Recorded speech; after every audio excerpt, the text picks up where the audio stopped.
দোস্ত রে, মেলা দিন থেকে হোটেলে ভালো মন্দ খাওয়া হয়নি, কিছু খাওয়াবি? হোটেলে খাবি? হ্যাঁ হ্যাঁ হ্যাঁ খুব মন গেলছে। হ্যাঁ। পরীর মতন একটা সুন্দর মেয়ে আসছে, ওকে যদি প্রপোজ করতে পারিস তুই যা খাতে যাবি, খাওয়াবো, যা। হ্যাঁ? দোস্ত তুই সত্যি খাওয়াবি? হ্যাঁ খাওয়াবো। আমি কিন্তু কখন প্রপোজ করে ফেলাবো। হইলো? আর না পারলে? আর না পারলে তোকে আমি পেট ভরে তুই যা খাচ্ছে চাবি তাই খাওয়াবো। হইলো? হ্যাঁ শর্তে রাজি? তাহলে দোস্ত শুন, আমি কিন্তু কখন যে প্রপোজ কিন্তু বাস্তবই করে ফেলাবো, তুই কিন্তু খাওয়ানোর কথা বলবি না, ঠিক আছে?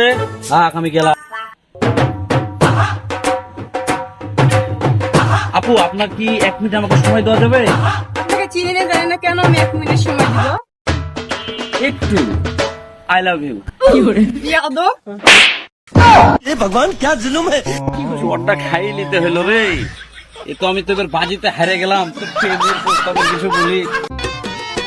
আমি দুঃখে মইরা যাই, আমি লজ্জায় আমি চড় মইরা খেলাম, যাই। আর তোকে হাসতে ভালোই লাগছে নাকি?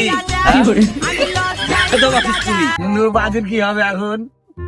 বাজির কি হবে? একটা চড় খাইলাম, এখন তোকে খাওয়াতে হবে। আমি খাওয়াবো, হ্যাঁ আমি খাওয়াবো। তুই খাওয়াবি? হ্যাঁ, আমি খাওয়াবো। এই একটা চড় খাওয়ার পরে হ্যাঁ তো আবার হাসছে। কাউকে পুলিশ না ভাই, কাউকে পুলিশ নে। ভাইরাল করে দিবি। না না না, কাউকে পুলিশ নে। তো আমি খাওয়াচ্ছি, চল আমি খাওয়াচ্ছি, চল। ঠিক আছে।